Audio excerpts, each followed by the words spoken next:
Então, esse outro evangelho é o evangelho que quer perverter o evangelho de Cristo. Os da Judeia ensinavam aos irmãos a necessidade de praticar a circuncisão para serem salvos. Isso está em Atos 15:1. E de observar a lei de Moisés, versículo 5, deram sequência ao trabalho deles entre os gentios. Provavelmente aquelas exigências que Tiago colocou no seu parecer, que eu chamo de exigências levíticas, não estão nem na lei, no mandamento de Deus, né?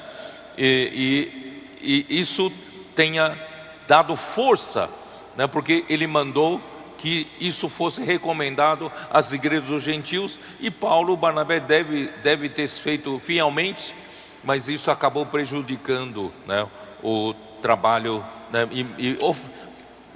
favorecendo o trabalho dos judaizantes. Então, o outro evangelho, irmãos, é justamente associar as práticas da lei de Moisés com a fé.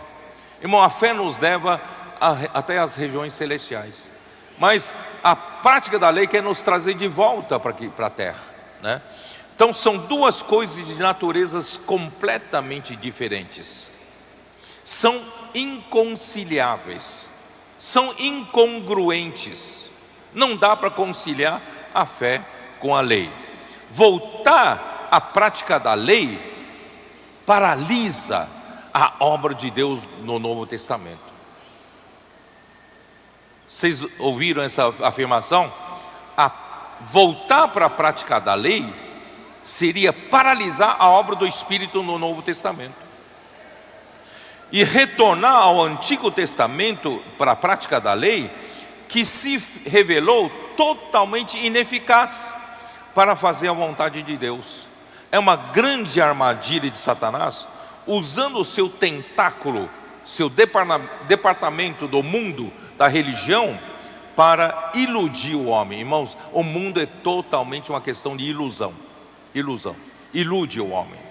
O que Paulo pregava era o único evangelho, o evangelho de Cristo. Isso está em Gálatas 1, versículo 12. Porque eu não o recebi, versículo 11. Faço-vos, porém, saber, irmãos, que o evangelho por mim anunciado não é segundo o homem, porque eu não o recebi, nem o aprendi de homem algum, mas mediante revelação de Jesus Cristo. Paulo não inventou uma linha filosófica cristã. Paulo não inventou uma nova linha doutrinária para pregação nas igrejas, não. Tudo que Paulo pregava era seguir fielmente a revelação de Jesus Cristo. Então as palavras que Paulo pregava eram as palavras da revelação de Jesus Cristo.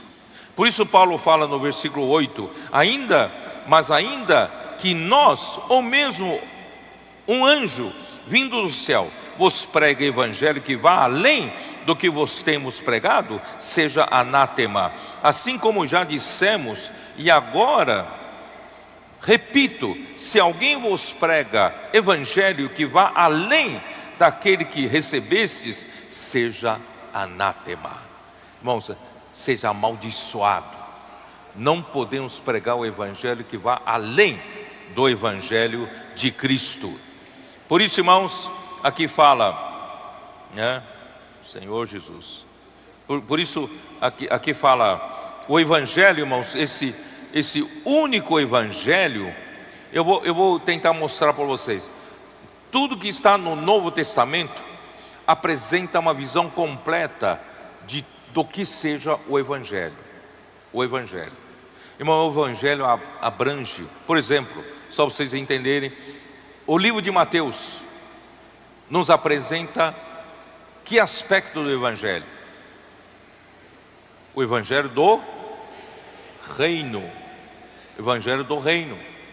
Tanto é que Jesus, ele veio aqui à terra, ele ia de cidade em cidade, aldeia em aldeia, pregando o evangelho do reino. E ele deu uma missão para a igreja em Mateus 24:14. E será pregado este evangelho do reino a toda a terra habitada, para testemunho a todas as nações, então virá o fim. O que significa isso? Irmão, isso significa fazer a vontade de Deus, que Paulo mencionou em Efésios 1, versículo 9 e 10. Eu vou perguntar para os adolescentes: qual é o mistério da vontade de Deus? Deus deseja fazer Cristo ser o cabeça, encabeçar sobre todas as coisas, tanto as do céu como as da terra. E como Ele vai fazer isso? Ele sendo o cabeça primeiramente sobre a igreja. Então Ele precisa encabeçar a igreja em primeiro lugar. Ele precisa encher a igreja. Ele precisa encher a igreja com a sua realidade, com o próprio Cristo. Quando Ele encher a igreja com Cristo totalmente, Ele terá sido o cabeça sobre a igreja. Aí então Ele terá plataforma para Ele poder encabeçar Cristo sobre todas as outras coisas. Vocês entenderam? Esse é o evangelho do reino. É o que nós estamos trabalhando. E eu e você, irmão, não podemos parar de evoluir nem um dia. Cada dia que passa, Cristo precisa governar mais a sua vida, precisa governar mais a minha vida. Ele precisa governar mais Jerusalém, dentro dos muros. Ele precisa governar mais a igreja, a obra, lá fora, pregação do evangelho, comportagem, missionários.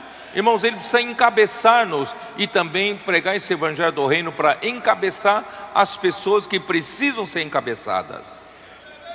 Esse evangelho do reino pregado em Mateus, no livro de Mateus. E, irmãos, o livro de Marcos dá ênfase do evangelho para serviço. Ali mostra que Cristo veio não para ser servido, mas é para servir. Irmãos, isso mostra que a vida que nós recebemos pelo evangelho, irmãos, é uma vida de um servo. Eu e você não reivindicamos salário na igreja.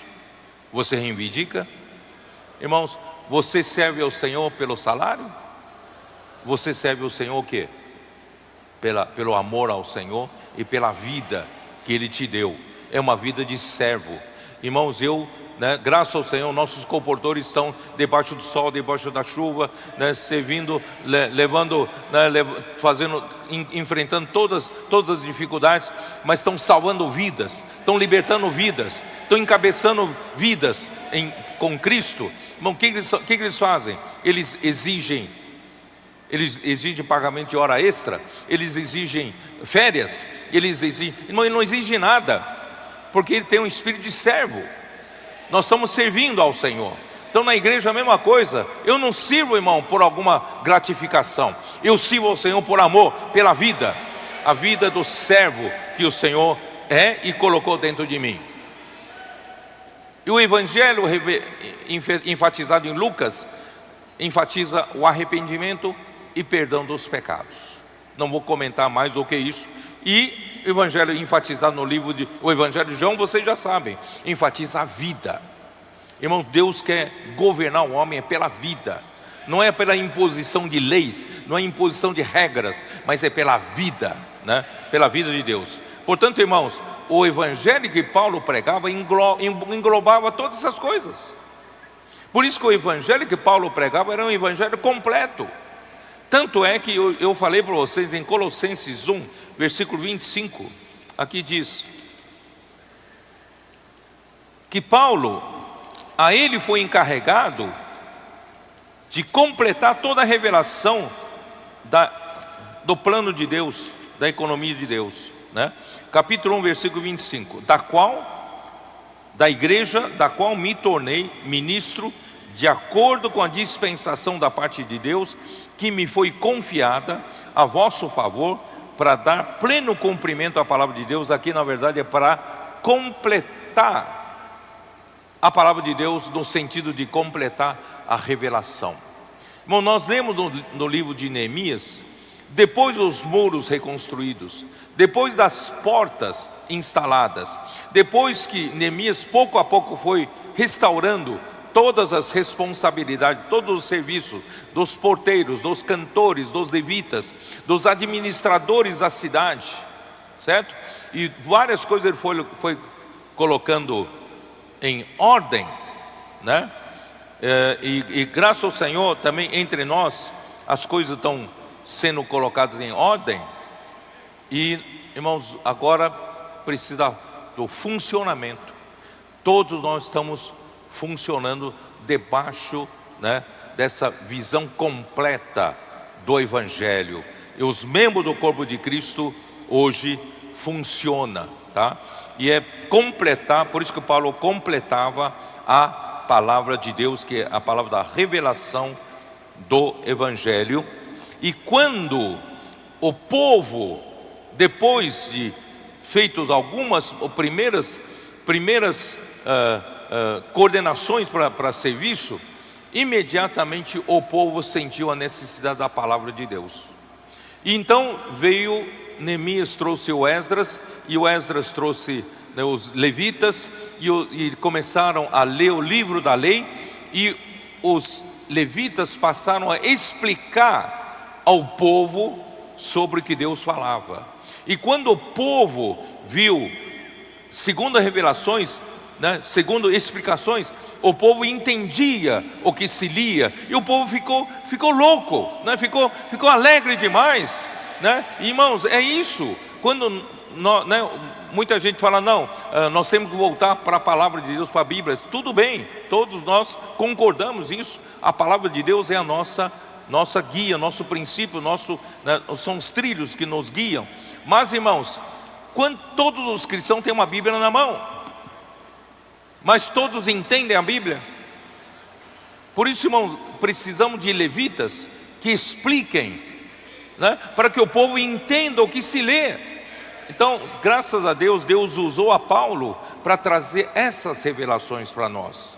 E hoje nós temos a revelação completa do Evangelho de Deus, que é o plano de salvação de Deus para o homem, né? Então, ó Senhor Jesus,